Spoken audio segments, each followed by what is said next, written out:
Bonjour, je vais présenter dans cette vidéo la résolution de l'équation différentielle de l'oscillateur harmonique.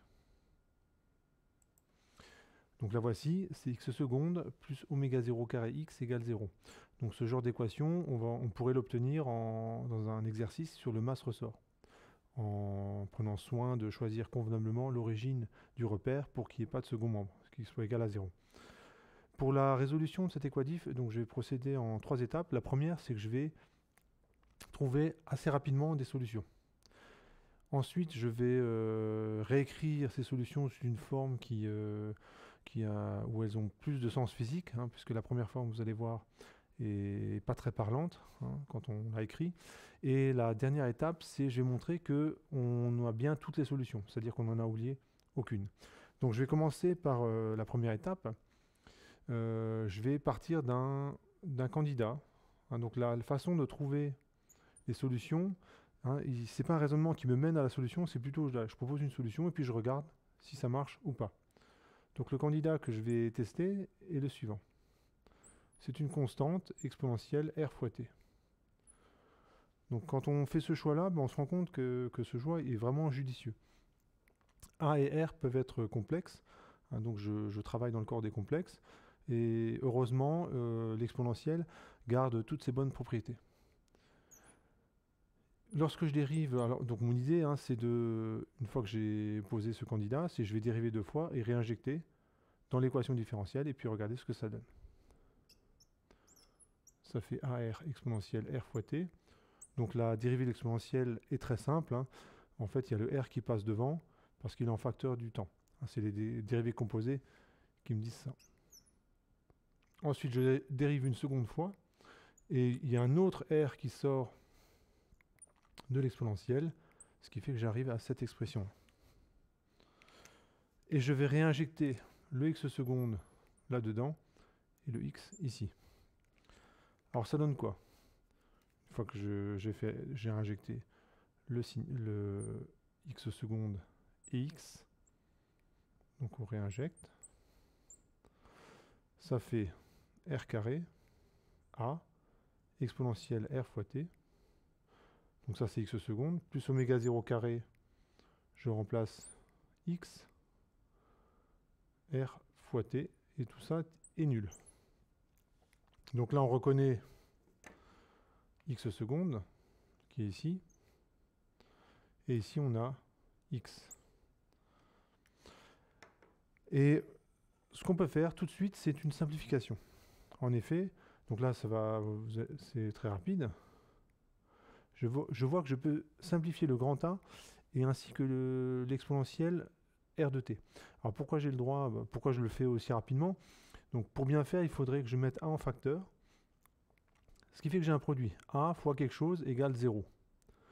Alors comme A est non nul, puisque choisir A nul, c'est en fait considérer la solution triviale x égale 0, et donc ça c'est évidemment pas très intéressant, c'est une solution en fait évidente de l'équation différentielle. Donc je prends A différent de 0, par conséquent, puisque A est non nul, c'est l'autre terme qui est nul, donc c'est la même expression sans le A. Ce que j'ai fait avec grand A, je peux également le faire avec exponentielle de r fois t, qui est toujours différent de 0. Et donc je peux simplifier sans problème. Ce que j'aurais pu également dire, c'est que je multiplie toute l'équation par 1 sur a. Donc ça simplifie. Et je multiplie toute l'équation par 1 sur exponentielle de rt. Et là aussi, ça simplifie. Donc je n'ai le droit de faire ça que si si je divise par quelque chose qui est différent de 0. Voilà. Donc c'est très rapide à faire, la simplification.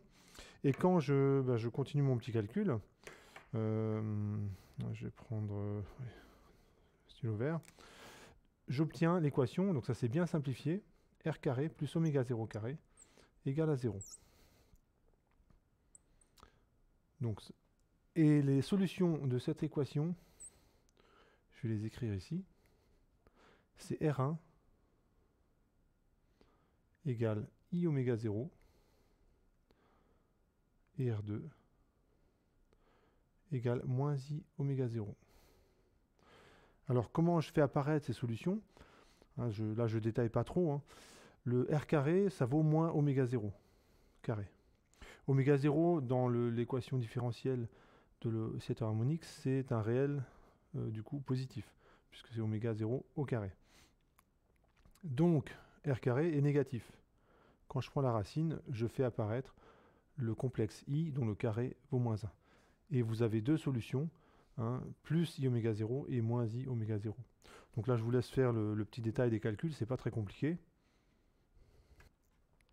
Donc voici les deux racines, et je vais remplacer, et je vais obtenir comme ça deux solutions. Voilà, j'ai recopié les deux solutions, hein. X1, voilà, je les ai appelées X1 et X2. Donc X1 c'est avec I oméga 0 et X2 c'est avec moins I oméga 0. Cette constante je l'ai appelée B pour changer de nom tout simplement, mais ça reste une constante. Alors ce qu'on a comme résultat, c'est que si X1 est solution, si X2 est solution de l'équation différentielle, en fait toute combinaison linéaire de X1 et de X2 est aussi solution de l'équation différentielle. Donc je vais rapidement faire la démonstration. Alors comment je fais ça? Donc j'ai un nouveau candidat, si vous préférez. Donc ouais, nouveau candidat. Alors au niveau de la combinaison linéaire, je vais prendre une combinaison linéaire toute simple. C'est j'essaie x1 plus x2. Donc pour vérifier que cette solution est encore valable pour cette équation différentielle-là, il suffit de réinjecter et puis de remarquer ça fait bien 0, tout va bien. Donc je réinjecte, c'est x1 plus x2. Et tout ça, je le dérive deux fois. Plus oméga 0 carré x1 plus x2. Et en fait, il faut vérifier que ça fait bien 0. Donc pour l'instant, je mets un point d'interrogation. Et à moi de vérifier que c'est bien égal à 0. Donc je vais faire un petit rangement de l'écriture. La dérivée d'une somme, c'est la somme des dérivées. Donc finalement, j'ai ceci.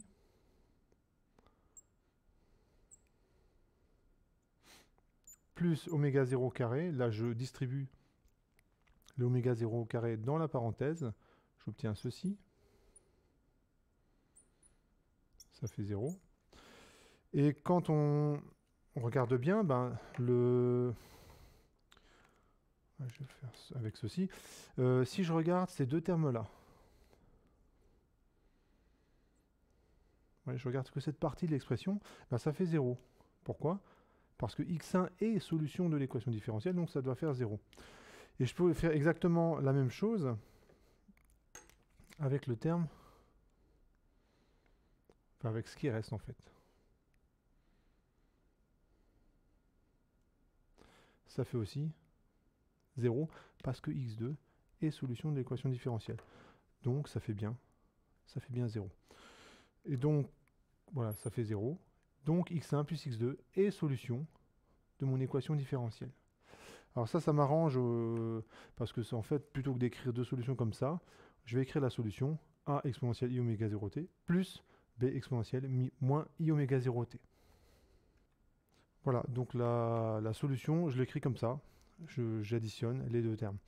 Alors sous cette forme-là, le problème, c'est, à moins d'être habitué à ce genre d'écriture, on ne voit pas les oscillations du masse-ressort. Si on avait étudié le masse-ressort au départ, quand on écrit ça, évidemment, ça n'oscille pas. Hein. En tout cas, à première vue, ça n'oscille pas. Donc je vais simplement réécrire cette expression pour faire apparaître des fonctions sinusoïdales. Pour ça, j'ai besoin du résultat suivant. C'est que l'exponentielle complexe, c'est cosinus de x plus i sinus de x. Donc, je vais utiliser ce résultat et du coup, je vais faire apparaître des cosinus et des sinus. Donc, je commence mon petit calcul. Ça fait a, je l'applique pour la première exponentielle complexe, donc c'est cosinus oméga 0t plus i sinus oméga 0t. Plus, alors je continue en dessous parce que sinon je vais manquer de place, cosinus moins oméga 0t, puisque c'est à cause du moins qui est là, plus i sinus moins oméga 0t. Et comme la fonction sinus elle est impaire, c'est comme si je pouvais, le sinus de moins x c'est moins sinus x, donc finalement ça fait, on peut sortir le moins qui va se retrouver devant. Donc ça fait moins i sinus oméga 0t. La fonction cosinus, quant à elle, est paire, donc le cosinus de moins x, c'est cosinus x. Donc en fait, le signe moins, je peux l'enlever. Donc je vais faire cette... Donc là, ici, je mets un signe plus. Là, je vais sortir le signe moins, le mettre à la place du plus. Et je vais rassembler les termes en cosinus et les termes en sinus. Ça donne ceci. A plus b, cosinus oméga 0t, plus i fois a, moins i fois b, sinus oméga 0t. Donc cette forme-là, elle est beaucoup plus parlante, puisqu'on voit clairement apparaître les fonctions sinusoïdales. Alors a plus b sont complexes, mais on peut, dans les exercices en physique, en fait, a plus b, du fait du problème qu'on étudie, seront forcément réels, hein, ainsi que ia moins ib. Et ce que je peux faire, c'est, je renomme cette constante, le a plus b, je l'appelle a1, je renomme cette constante, je l'appelle b1. Et j'ai la forme qui, pour le coup, est beaucoup plus parlante, hein, c'est x de t, c'est de la forme 1 cosinus oméga 0t plus b1 sinus oméga 0t. Donc, je vais l'écrire ici. 1 cosinus oméga 0t plus b1 sinus oméga 0t.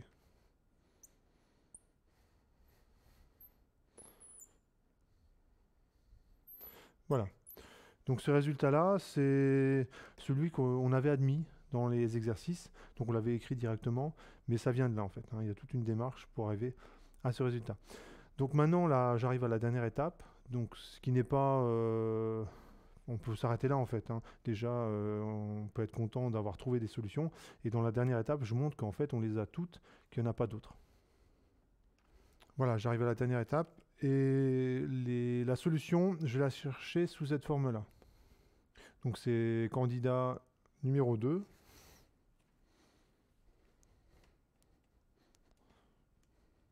Donc candidat numéro 2. Je vais la chercher quasiment sous la première forme. Sauf que je vais faire varier A, cette fois-ci, va pouvoir dépendre du temps. Alors qu'avant, c'était une constante, je vais autoriser A à dépendre du temps. Et quand je fais la recherche de nouvelles solutions sous cette forme-là, je n'écarte aucune solution. Hein, je reste dans le cas général. Hein, quelle que soit la fonction x de t que vous allez... que vous pouvez prendre, et ben on peut toujours trouver A de t qui correspond. Hein, parce que l'exponentielle oméga 0t ne s'annule jamais. Donc A de t, en fait, c'est x de t sur ce truc-là. Donc j'ai toujours un propos qui est général. Hein, je cherche vraiment une solution qui peut être n'importe laquelle. Hein. Donc je vais dériver deux fois ce terme-là. Et pour faire calculer cette dérivée, j'utilise le résultat suivant. C'est la dérivée d'un produit, c'est UV', c'est U', V plus UV'. Donc je vais commencer la première dérivée, donc c'est A'. Alors au niveau de la dérivée, dans la suite des calculs, je ne vais pas indiquer la dépendance explicite de A avec le temps. Hein, c'est pour alléger un peu l'écriture, parce que si à chaque fois j'écris A qui dépend du temps, ça va vraiment alourdir les calculs. Donc ça fait A'. Ça c'est lorsque je dérive U', et le résultat que j'utilise, je le marque ici, c'est la dérivée UV', c'est U', plus UV'.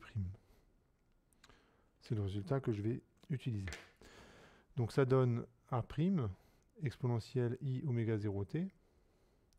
En fait, ici, vous reconnaissez U' et V, plus A, exponentielle, enfin, je fais sortir le I oméga 0, exponentielle, I oméga 0t. Je redérive une seconde fois. Donc pour faire la dérivée, on va dire que ce terme-là, allez, c'est U1. Ce terme-là, c'est V1. Et donc je réapplique ce résultat. Ça donne A seconde exponentielle I oméga 0t plus A prime I oméga 0 exponentielle I oméga 0t. Donc quand je dérive ce terme-là, ça me donne ces deux-là. Puis après, je m'occupe de cela. Donc ça donne A prime. Et du coup, ceci, on va dire que c'est U2. Et tout ceci, c'est V2. Donc je refais la même démarche. Donc c'est A prime exponentielle I oméga 0t plus A. Et il y a de nouveau un I oméga 0 qui sort. Donc il se retrouve au carré exponentielle I oméga 0t. Donc là, je vois quand même qu'il y a deux termes, il y a une petite simplification. J'ai oublié un I oméga 0. Ici.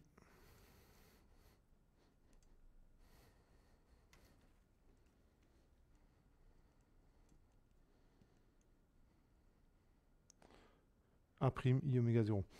C'est le I oméga 0 qui est là que j'ai oublié de recopier. Donc je vois que ce terme-là et ce terme-là sont identiques, donc je les regroupe. Et x seconde, ça vaut 2t, ça vaut A seconde exponentielle I oméga 0t plus 2A prime I oméga 0 exponentielle I oméga 0t plus, j'écris en dessous, A I oméga 0 au carré exponentielle I oméga 0t. Et je vais réinjecter la solution dans l'équation différentielle. Donc ici, je vais réinjecter comme tout à l'heure. Voilà, j'ai réinjecté le x seconde qui est là. Ici, vous avez x. Et vous remarquez qu'il y a deux termes qui se simplifient. C'est cela. Alors pourquoi il y a cette simplification? C'est le i au carré. Ça va donner moins 1. Et une fois que vous avez fait ça, bah, vous vous rendez compte que ce terme-là, hein, donc dès que le moins 1 vous l'avez fait apparaître, c'est l'opposé de celui-là. Donc ces deux termes se simplifient. Et il me reste comme terme, finalement, A seconde exponentielle I oméga 0t plus 2i oméga 0 A prime exponentielle I oméga 0t. Et ça vaut 0. Et comme tout à l'heure, on peut faire la simplification suivante, le exponentielle I oméga 0t. Comme il est un facteur des deux termes, il se simplifie. Donc ça se simplifie encore. On a A seconde plus 2i oméga 0 fois A' qui vaut 0. Donc A', c'est là qu'il faut voir, soit on dit que A est solution d'une équation du second degré, ce qui est vrai, puisqu'il y a une dérivée seconde. On peut aussi dire que A' est solution d'une équation du premier degré. A', solution d'une équation du premier degré.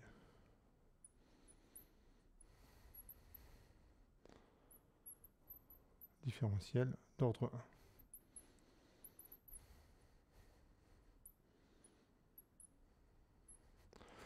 Donc j'ai posé dans la suite U égale A' pour simplifier un petit peu l'écriture. Et je vais je vais résoudre cette équation différentielle et trouver toutes les solutions. Voilà, donc je pose U égale A' et U vérifie cette équation différentielle. Et ce qu'on peut montrer, c'est que toutes les solutions de cette équation différentielle sont de la forme. Une constante, je vais l'appeler C, exponentielle moins 2i oméga 0 fois t. Où c est une constante. Alors ce résultat, je vais donner une démonstration dans le... je vais écrire de la démonstration et vous pourrez la regarder, mais je ne vais pas la commenter spécialement, parce qu'en fait ça va rallonger la vidéo, et donc et le raisonnement qui permet de trouver ces solutions, c'est quasiment le même que celui que je fais depuis le début. Donc ça ne va pas apporter grand chose si je détaille ce point là. Donc je vais admettre donc, toutes les solutions de cette équation différentielle-là s'écrivent comme ça.